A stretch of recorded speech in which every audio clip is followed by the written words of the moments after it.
and his faithfulness to all generations. Hello, everybody. It's time for the children's message, so we invite all the kids to come up close to your screens. We have a special message just for you.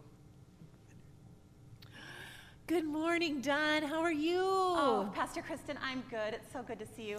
So good to see you. This is the day the Lord has made. Let us rejoice and be glad in it. It is a day for worship, and it was really interesting to hear Pastor Rick read Psalm 100 because it's all about worship. It is. All about worship. Don, what are some of your favorite ways to worship? Well, of course, my favorite way to worship is to be here in this building together with all of you. But since we can't do that now, my close second is that I love to get my binoculars and go out to my favorite park on the banks of the Mississippi and sit on my blanket and just look at the world and look at the beautiful nature and all the things that God has created. That makes me feel it just makes me feel great. Oh, that's wonderful. You know, one of my favorite ways to worship when I'm not at church is I love to get up in the morning and make myself a cup of coffee or tea, and then I like to find a quiet place because my house isn't very quiet very often. And I find a quiet space and I get my favorite devotional book out and I read a devotion and a scripture verse, and then I'm ready for my day. Oh, and kids at home, you could get out your Spark Bible and you could pick your favorite Bible story. You could look for squiggles found on most every page in this Bible, or you could get your most favorite stuffed animal. Cheshire Cat was my daughter's favorite stuffed animal, and she brought it with her everywhere.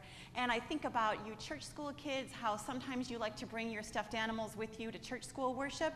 And these stuffed animals sometimes make us feel safe, and you can cuddle up with your stuffed animal and read a story out of your Spark Bible, and that's a great way to have worship at home too. Oh, I love that. And you know what I love to do in worship, Don? Oh, tell me, Kristen. I love to sing. I love to sing. I love to sing. I do. You sure do. And we love to hear you sing.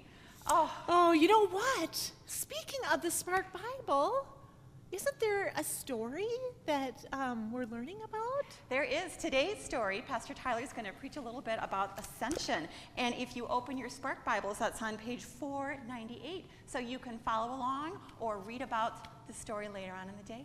Oh, I love it. And you know, I think that story is all about the time that after Jesus died on the cross and then rose again, he met with his disciples and then he ascended into heaven to be with his Father. And the disciples were really confused. Well, what does that mean for me? And what am I supposed to do when Jesus isn't here? And they were confused and a little sad. And you know, I think it's a great example, Don, of when we are feeling a little confused or a little sad, what is the very first thing that the disciples did after Jesus ascended to heaven? They got together and they worshiped. They worshiped and praised God to remember who they were, to whom they belong, and to remember that whenever two or three are gathered, God shows up. What a great story. I love that story.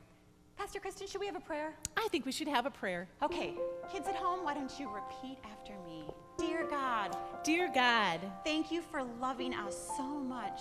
thank you for loving us so much. Thank you for being with us Thank you for being with us and taking care of us. and taking care of us. And thank you for our families and our friends.